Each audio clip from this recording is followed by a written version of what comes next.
The Discoverers, Chapter 32, Paradise Found and Lost. On shipboard off the Azores in mid-February 1493, returning from his first voyage, Columbus wrote his own report of what he thought and wanted others to think that he had accomplished.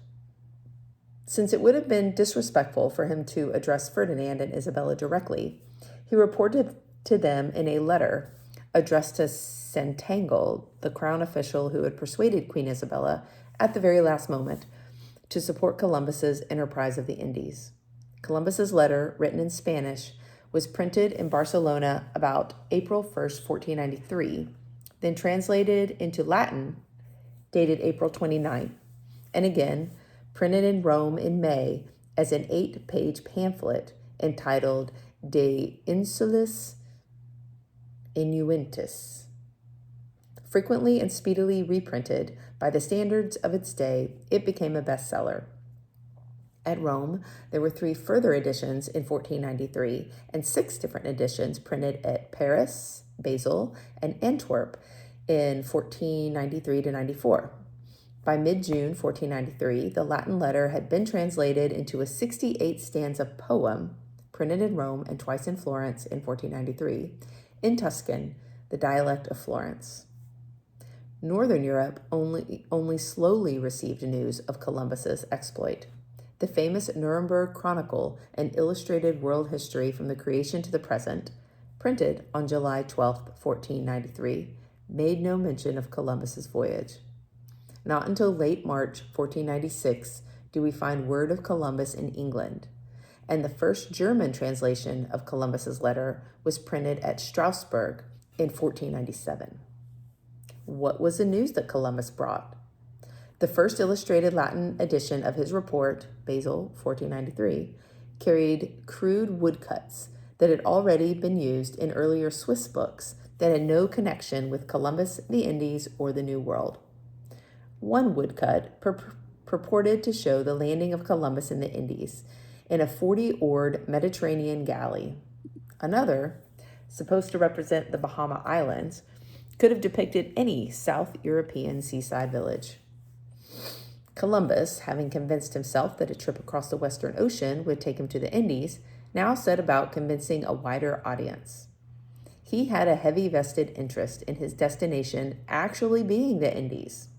In his first public announcement of his momentous voyage, Columbus was careful not to mention disasters or near disasters, the loss of the flagship Santa Maria, the insubordination of Martin Alonso Pinzon, the commander of the Pinta, or the mutinous spirit of the crew. Following the national security regulations of his day, he omitted information on the courses taken or the precise distance covered in order to prevent competitors from following where he had led. While Columbus conceded that he had not actually seen the Great Khan or the court of the gold-rich Cipangu, he detailed numerous clues reinforcing his belief that he was just off the coast of China. The resplendent Great Khan, he was confident, would be found just a little farther on, doubtless on the next voyage. Although Columbus was a hard-headed observer of the winds and the waves, on the crucial question of where he had arrived, he remained the slave of his hopes. He was determined to find signs everywhere that he had reached the fringes of Asia. Botany, still a vague wilderness whose images were not yet standardized by printing, was his happy hunting ground.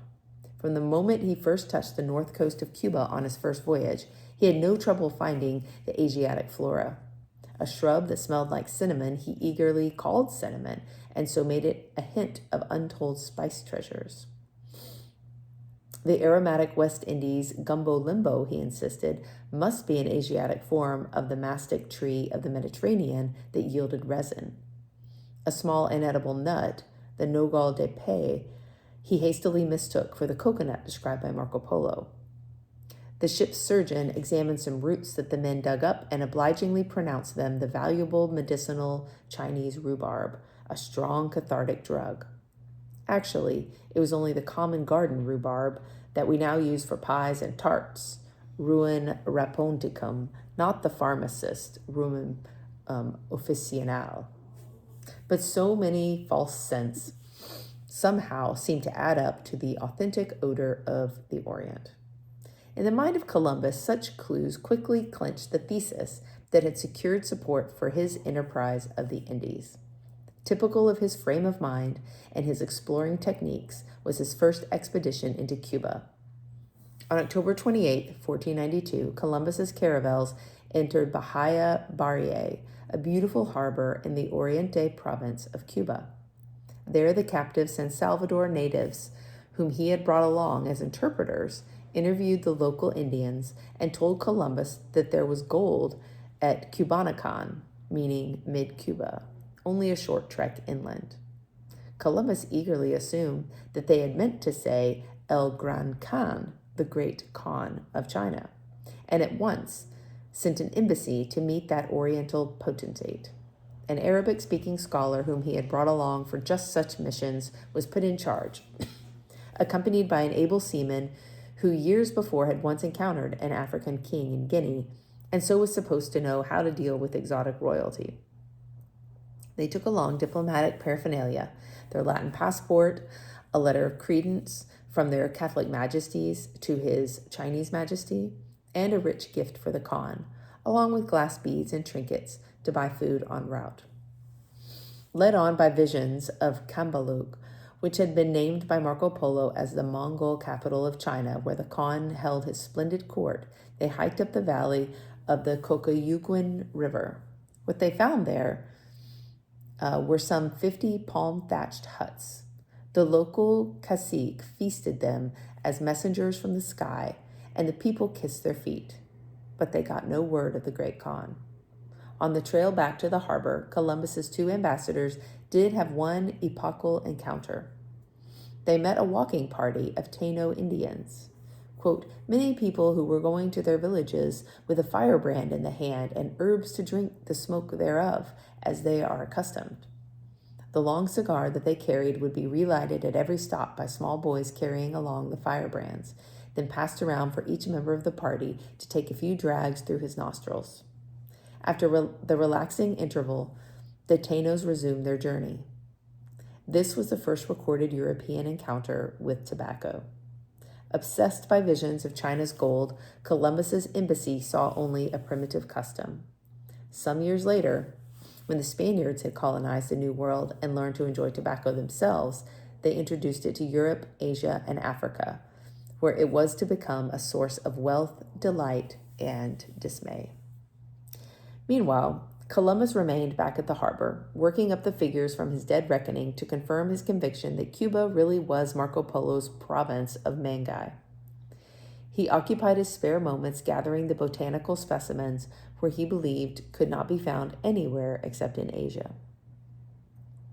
The conspicuously pious Christian nomenclature that Columbus affixed on the lands he first visited, San Salvador, Navidad, Santa Maria de Guadalupe, SM de Monserrate, SM La Antigua, SM La Redonda, San Martin, San Jorge, Santa Anastasia, San Cristobal, Santa Cruz, Santa Ursula y las Exmimil Virgenes, San Juan Bautista, bore witness to his proverbial piety. It was his divinely appointed errand to enlarge the realm of the true faith with the souls of pagan millions.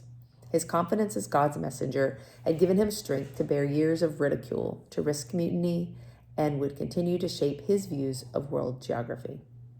Columbus's first voyage had many features of a Caribbean cruise, for he mainly enjoyed the sights and sounds and curiosities which he could witness from the coast, with only occasional short excursions inland. He had speedily coursed through the Bahamas, then skirted the northern coasts of eastern Cuba and of Hispaniola. Just 3 months after he first sighted the land of, quote, the Indies, the island of San Salvador, his caravels set sail on January 16, 1493, from Samana Bay on the eastern end of the island of Hispaniola to return home. After only so brief a journey to the peripheral islands, with so little experience of the interior and such ambiguous clues to the oriental character of the country, Columbus remained undaunted in his faith.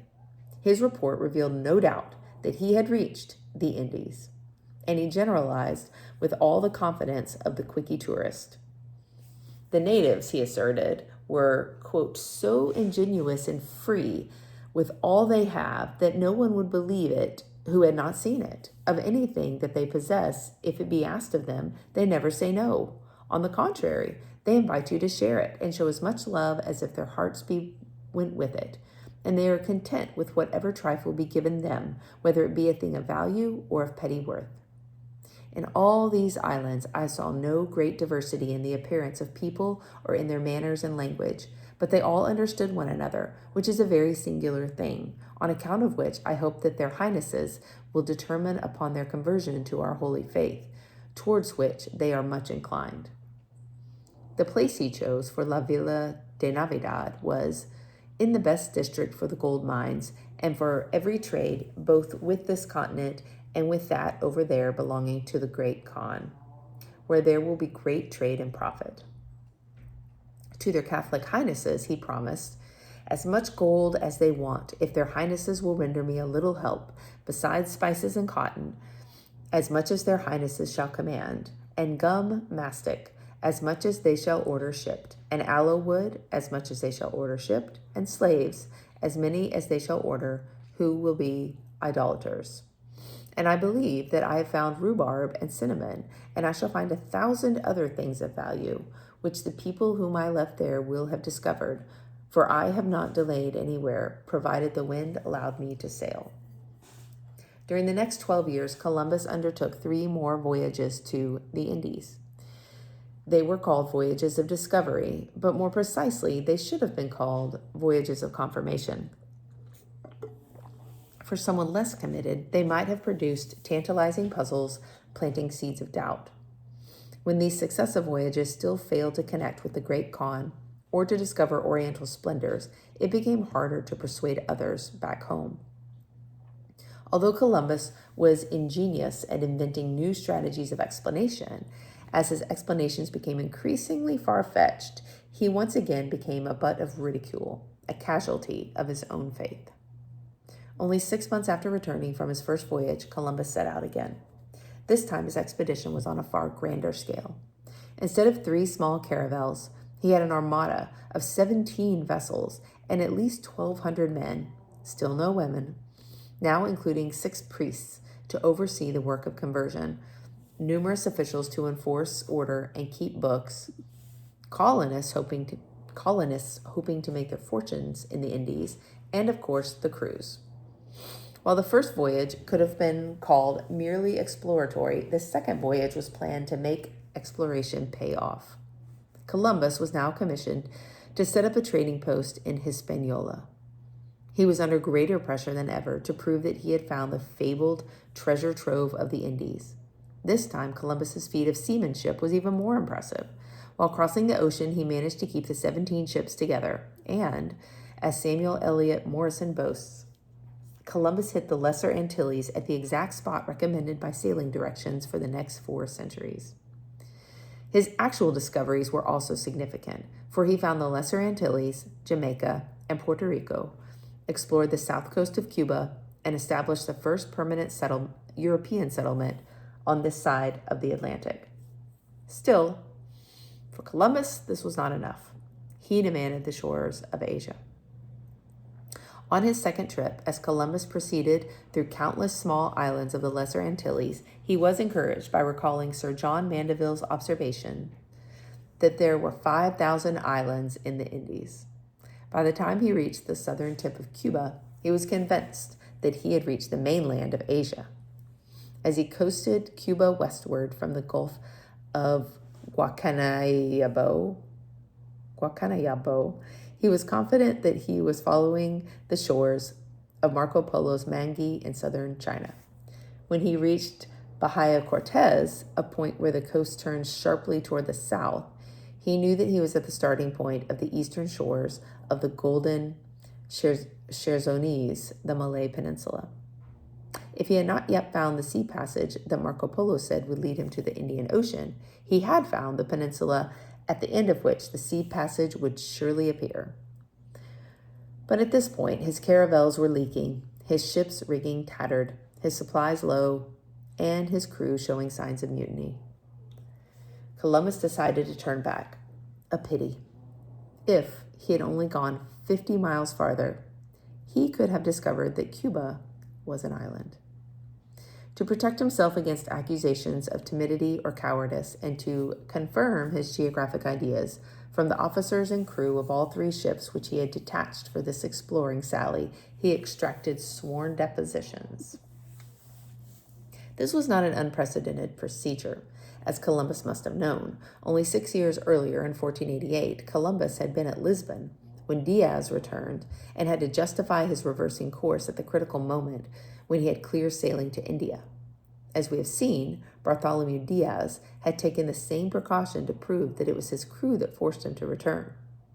But while Diaz's crew had been asked only to certify Diaz's courage and seamanship, Columbus's crew was asked to certify Columbus's geography. The deposition that all were required to sign declared that the coast they had sailed 335 leagues from east to west was longer than any island they had seen, that therefore they were certain that this coast must be part of a continent, which was obviously Asia, and that if they sailed further, they would have encountered, quote, civilized people of intelligence who know the world. Columbus threatened to prove it by continuing the voyage until they had circumnavigated the globe.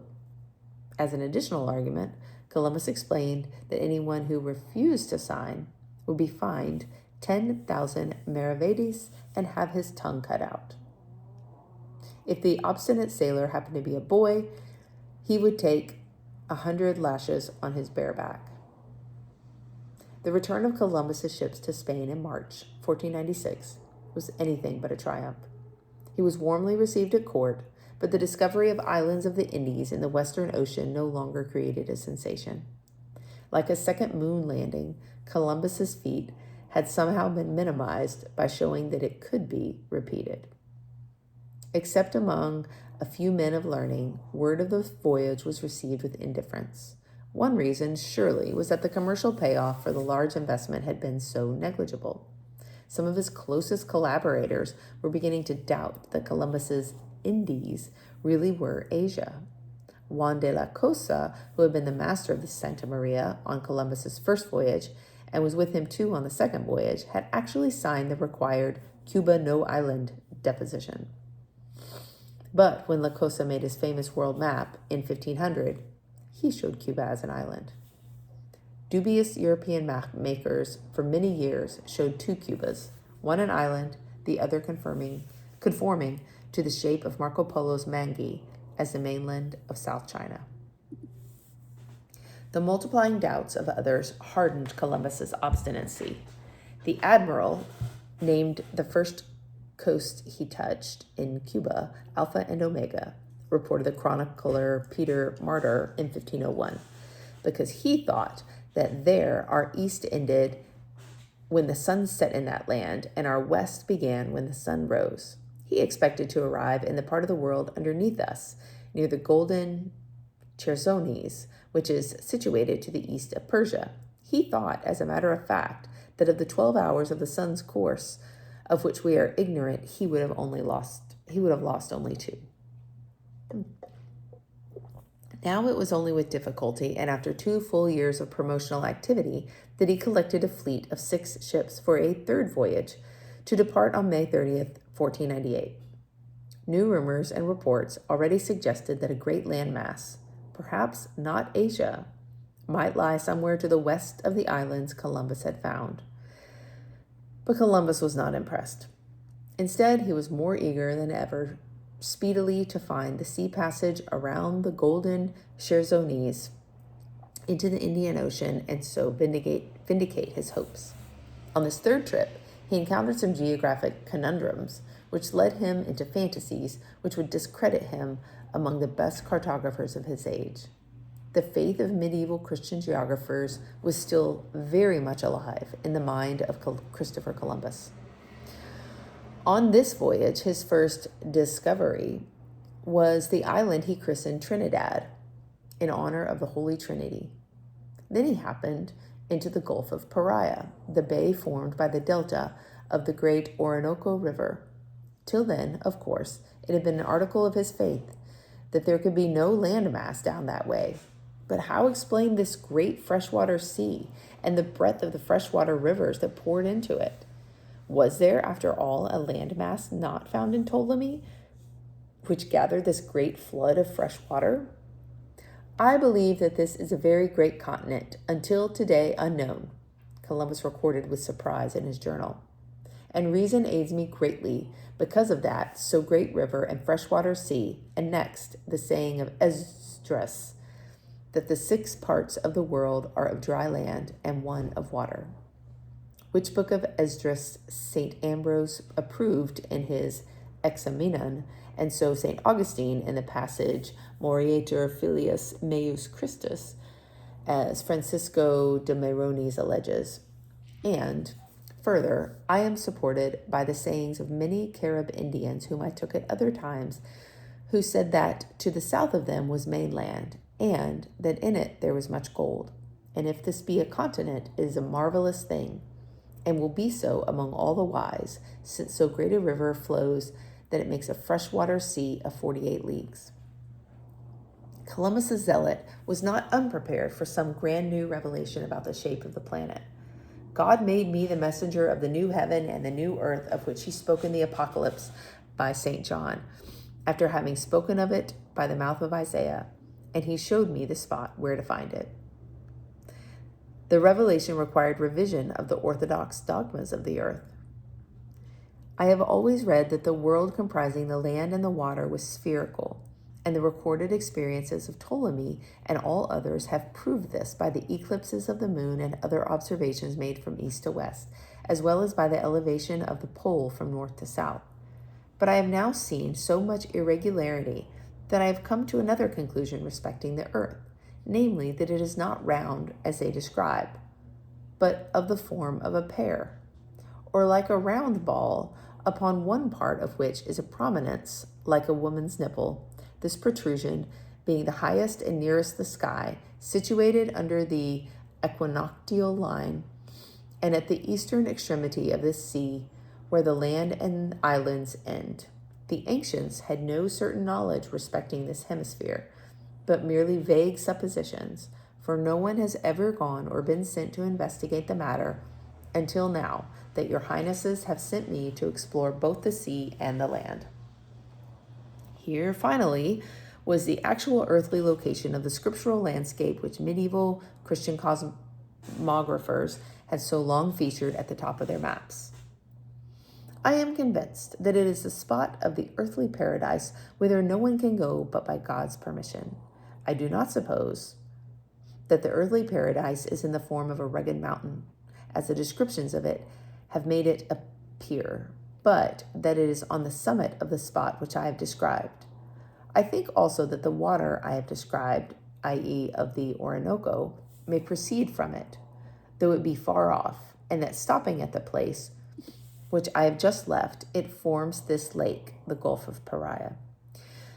There are great indications of this being the terrestrial paradise, for its site coincides with the opinion of holy and wise theologians, and moreover, the older evidences agree with the supposition. For I have never either read of or heard of fresh water coming in so large a quantity in close conjunction with the water of the sea. The idea is also corroborated by the blandness of the temperature. And if the water of which I speak does not proceed from the earthly paradise, it seems to be a still greater wonder, for I do not believe that there is any river in the world so large or so deep. Columbus's location of the terrestrial paradise on this unexpected mainland to the south was no random fantasy, but the only rational explanation to reconcile the existence of some vast source of fresh water with his Christian doctrine, with his Ptolemaic geography, with the Asiatic identity of Cuba, and the certainty of a direct sea passage around the golden Chersonese to the Indian Ocean. To understand Columbus's problem and why he sought refuge in his terrestrial paradise, we must remind ourselves of the Ptolemaic Christian view of the lands of the earth. All the habitable parts of the earth were believed to be parts of a single landmass, the island of the earth, or orbis terrarum, including Europe, Asia, and Africa, surrounded by a comparatively small amount of water. The Book of Esdras argued the unity of all land that was not covered by the sea. Another vast landmass, like the Americas, separated by oceans on two sides from the island of the earth, would not fit into that picture at all. Such a possibility suggested more water than there could possibly be. Ex hypothesi on only 1/7 of the planet's surface. Moreover, lands of that sort would block the fulfillment of Columbus's great hope, a straight westward passage to India. Another serious objection to new continents from Columbus's orthodox point of view was that, as we have seen, Christian doctrine refused to admit the possibility of habitable lands below the equator. Detached continents, not continuous with the three-continent island of the earth, although suggested by pagan authors, were explicitly denied by the Church Fathers. Confronted with the possibility of a vast landmass where Christian doctrine insisted it could not be, the pious Columbus fitted it into his faith as a terrestrial paradise, in the best Christian sense that would be, in Columbus's phrase, orbis alterius, or otro mundo, another world or another, quote, island of the earth. Still, Columbus could round out his argument, confirm his Christian faith, and fulfill his obsessive reach for the Indies only by finding the sea passage around Marco Polo's golden Chersones. With this specific purpose, the same for which 10 years earlier he had undertaken his first voyage, Columbus set out on his fourth and last voyage. With 4 caravels, he left Seville on April 3rd, 1502. Somewhere between Cuba, which he still believed to be China, and the terrestrial paradise to the south, he determined to find the strait through which Marco Polo had sailed from the China to the Indian Ocean. This time he carried a letter of introduction from their Catholic Majesties to Vasco da Gama, whom he expected to meet in India. Of course, the Pacific Ocean, still unknown to Europe, did not figure in anybody's calculations. A fair wind carried his 4 caravels across the Atlantic, from the Canaries to Martinique, in only 21 days. Columbus, who was 51 years old when he set out, called this 4th voyage El Alto Viaje, the High Voyage. Still not discovering Cuba to be an island, he sailed southwestward from Cuba until he touched the Atlantic littoral of the present Republic of Honduras. He then followed the coast eastward and southward, ever seeking the opening around this imagined golden Chersones to the Indian Ocean. He continued to find reassuring clues to the Asiatic character of this land in the form of botanical specimens and rumors of gold mines like those described by Marco Polo. After several dissolutions, for example, when he explored Bahia Almirante near the Panama-Costa Rica border, he concluded that there was no sea passage in this area. Instead of giving up his Asiatic hypothesis, Columbus seems to have concluded that there were actually 2 Asiatic peninsulas of the Golden Chersones, one much longer than had been supposed. If only he had gone far enough southward along the coast, he still insisted, he would eventually have found his way around into the Indian Ocean. Perhaps, after all, the Gulf of Paria was not part of a separate orbis terrarium, but was merely an extension of this part of Asia. Columbus died believing that while he had incidentally found some Asiatic islands and peninsulas that had not yet appeared on the maps, all along he had been following along the east coast of Asia.